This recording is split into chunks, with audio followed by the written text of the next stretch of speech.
রূপালী পর্দার এক বিস্ময়কর সৃষ্টিশীলতার নাম ববিতা, যিনি তার অভিনয় দক্ষতা দিয়ে চলচ্চিত্রের আকাশে হয়ে উঠেছেন সোনালী তারা। তার প্রতিটি চরিত্র যেন এক একটি কবিতা, যাতে প্রকাশ পায় জীবন, যুদ্ধ, আনন্দ ও বেদনা সহ নানা দিক। এদিকে নিজের যুদ্ধে নিজেই লড়াই করে যাচ্ছেন অভিনেত্রী। করোনায় আক্রান্ত হয়ে 4 দিন হাসপাতালে ভর্তি ছিলেন ঢাকায় চলচ্চিত্রের নন্দিত অভিনেত্রী ববিতা।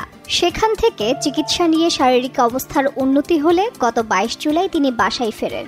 ফের শারীরিক অবস্থার অবনতি ঘটায় দেশ ছাড়ার সিদ্ধান্ত নেন এই নায়িকা। যদিও এর আগে ববিতা জানিয়েছিলেন সুস্থ হলেই তিনি পাড়ি দেবেন কানাডায়। এর মাঝে দেশের পরিস্থিতিও অস্থিতিশীল হয়ে ওঠে, ফলে কিছুদিন সময় নিয়ে অবশেষে কানাডার উদ্দেশ্যে রওনা হন। জানা গেছে কানাডায় বসবাস করছেন ববিতা পুত্র অনিক। সেখানে ছেলের সঙ্গেই থাকবেন নায়িকা।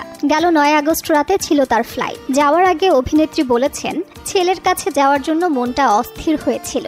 কানাডার উদ্দেশ্যে রওনা হলাম। সবার কাছে দোয়া চাই, আল্লাহ যেন সুস্থ রাখেন, ভালো রাখেন। এর আগে ববিতার করোনা আক্রান্ত হওয়ার খবরটি গণমাধ্যমে জানান ছোট বোন চম্পা। জানা যায় কয়েকদিন ধরে শরীরে ব্যথা অনুভব করছিলেন তিনি। জ্বর ছিল না তার, তবে অস্বস্তি লাগছিল। এরপর পরীক্ষা নিরীক্ষা শেষে করোনা পজিটিভ ধরা পড়ে চিরসবুজ এই অভিনেত্রীর।